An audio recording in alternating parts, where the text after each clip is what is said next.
voulez bien, avec cette victoire peut-être historique de Boris Johnson, en tout cas impressionnante dans son ampleur, puisque depuis les grandes années Margaret Thatcher, jamais le Parti conservateur n'avait obtenu une telle majorité à la Chambre. Et Boris Johnson, à la fois Premier ministre et patron du parti, ne gâchait pas son plaisir hier, tout en restant égal à lui-même.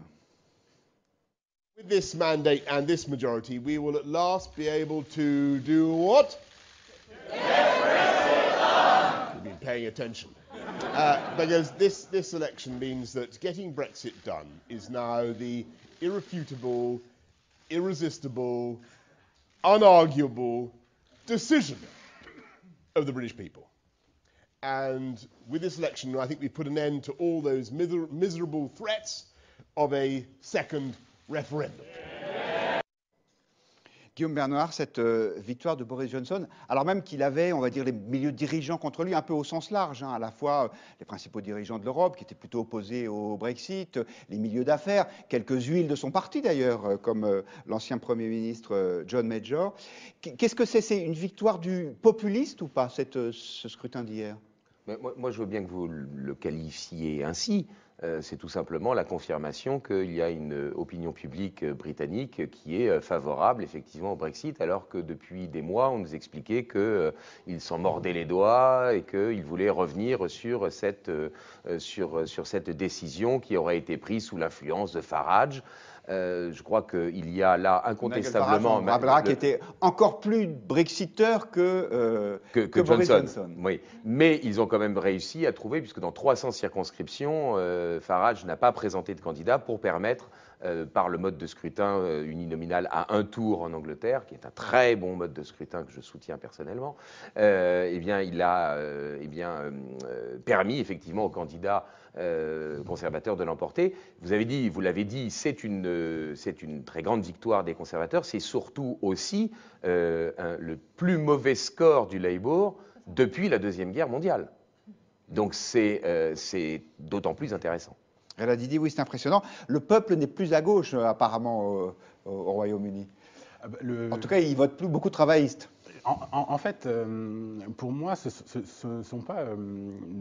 Enfin, c'est les élites qui sont visées. C'est les élites et le populisme. C'est-à-dire, ce qui a gagné, c'est les arguments populistes.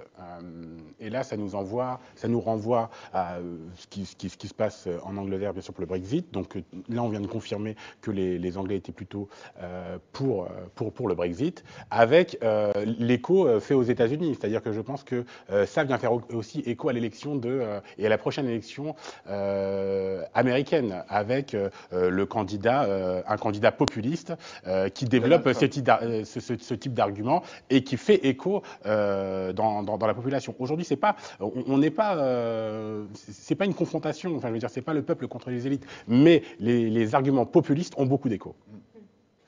Eugénie Bastier. Moi, je pense que la victoire écrasante, en effet, de Boris Johnson est due à 3 facteurs. D'abord, c'est la forme de son message qui était extrêmement claire. Il a fait une très bonne campagne avec un message d'une limpidité totale, c'est-à-dire enough, assez, ça suffit, quoi. Ça suffit, on va faire ce Brexit. Et beaucoup de gens qui n'étaient pas favorables forcément au Brexit se sont résignés, ou en tout cas ont adhéré à l'idée que de toute façon, ce Brexit devait avoir lieu. Et finalement, la durée, l'embourbement du Brexit a plaidé finalement pour le Brexit plutôt que contre, alors qu'on pouvait s'attendre au fait, voilà, ça dure tellement longtemps, les gens vont se dégoûter du Brexit. C'est le contraire en fait, c'est-à-dire que l'embourbement a poussé les gens vers le Brexit pour en finir. Donc la forme du message, il a bénéficié aussi d'un adversaire, il faut le dire, Jeremy Corbyn, qui a fait une campagne catastrophique, qui lui a plaidé pour un deuxième référendum, donc a perdu tous les électeurs qui étaient pro-Brexit, puisque les électeurs pro-Brexit n'allaient pas voter pour quelqu'un qui proposait un deuxième référendum. Oui, parce que les travaillistes eux-mêmes étaient divisés. Donc il a fait une campagne catastrophique, et puis évidemment l'antisémitisme qui ronge le Labour, et puis un programme extrêmement radical.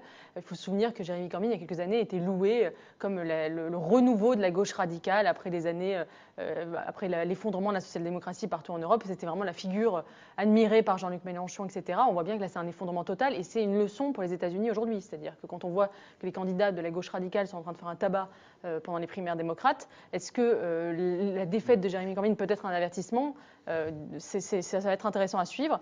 Et enfin, je pense qu'il y a aussi une évolution du contenu des conservateurs qui ont évolué finalement, d'un Brexit qui était... au départ, même les Brexiteurs au sein du Parti conservateur étaient très libéraux. Ils disaient on va faire un Brexit pour faire une sorte de Singapour, un paradis fiscal de l'Angleterre. Et ils ont mis du social dans leur campagne.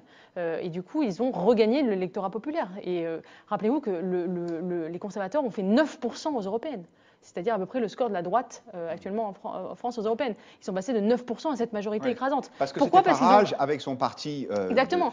Ils ont fait l'alliance avec les souverainistes. Qui a gagné les élections, qui a été le premier aux européennes, oui, qui est arrivé en tête. Et ils ont aussi mis du social dans leur campagne. C'est-à-dire que Boris Johnson a fait une croix sur le thatcherisme, a fait une campagne avec beaucoup de mesures envers la santé, notamment engager des dizaines de milliers d'infirmières, par exemple, dans les hôpitaux. Et on voit qu'il a réussi comme ça à récupérer l'électorat populaire et à le voler au Labour et à la gauche. Et c'est très intéressant et c'est une leçon aussi, encore une fois, pour la droite française, à mon avis. Ryan Nazareska, à votre avis, les Britanniques ont pu voter contre leurs intérêts économiques en se prononçant pour le Brexit, c'est-à-dire en fait en faisant passer la politique avant leur porte-monnaie? Je dois faire attention avec ce type de jugement parce que l'Écosse du Royaume-Uni aura aussi lieu. C'est-à-dire que est-ce que le SNP, qui aujourd'hui est largement majoritaire auprès des électeurs écossais, va redemander et mettre la pression sur Boris Johnson pour avoir un nouveau référendum sur la sortie du Royaume-Uni pour rester dans l'Union européenne? Et donc ça peut être aussi un des prix que paiera en l'occurrence la coalition conservatrice. On verra, mais je trouve que c'est assez intéressant à analyser et je pense que ça va rebondir dans les mois qui viennent. Guillaume Bernard, on aime bien la politique française ici. Alors, est-ce que vous pouvez développer un petit peu ce que vous nous disiez à l'instant? À votre avis, quelles sont les leçons que les Républicains en France pourraient tirer de cette victoire de Boris Johnson? Qu'est-ce que Johnson a fait et qu'ils ne font pas, concrètement? Mais je ne crois pas que ce sont que les Républicains qui doivent tirer des leçons.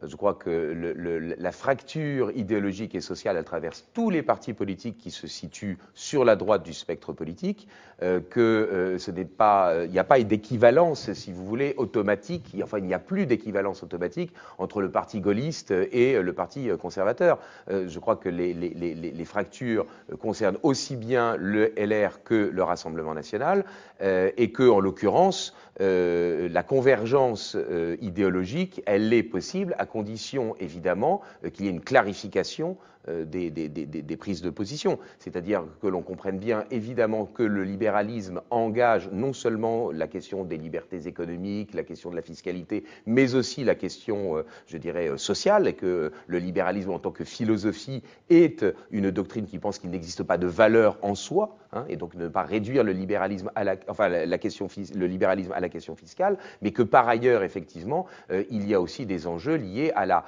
au maintien du corps social, à la pérennité du corps social tel qu'il a été donné par l'histoire et dont nous sommes aujourd'hui les héritiers, et que donc par conséquent, moi je ne crois pas que ni LR ni le Rassemblement national seront en capacité, l'un ou l'autre, et même l'un avec l'autre, si jamais un jour il devait y avoir des alliances, de l'emporter, mais que c'est une recomposition du spectre politique, une réorganisation sur une clarification doctrinale qui permettrait et la convergence idéologique et la convergence sociale. Donc moi je ne crois pas du tout aux alliances entre les actuels appareils, et d'ailleurs l'émergence d'Emmanuel Macron, la grande coalition réalisée par le macronisme montre bien, et le dégoût que les Français ont vis-à-vis, et la défiance qu'ils ont vis-à-vis des actuels partis politiques, nécessite obligatoirement la recomposition et la réorganisation des partis. Oui, moi je crois que la grande différence aussi, c'est qu'en France, la droite est divisée entre une droite élitaire et une droite populaire. La droite populaire, c'est le Rassemblement national, et la droite élitaire, aujourd'hui, c'est le LR. Et que donc, il y a cette division qui n'existe pas au Royaume-Uni, parce que je pense que l'élite au Royaume-Uni est, par son histoire, beaucoup moins déconnectée du peuple, parce qu'il n'y a pas eu la Révolution française, parce qu'il n'y a pas eu cette brisure. Et il y a une espèce de sens du devoir et du patriotisme qui l'emporte malgré tout chez les élites, qui disent, bon voilà, le peuple a voulu le Brexit, nous allons l'assumer. Nous allons le prendre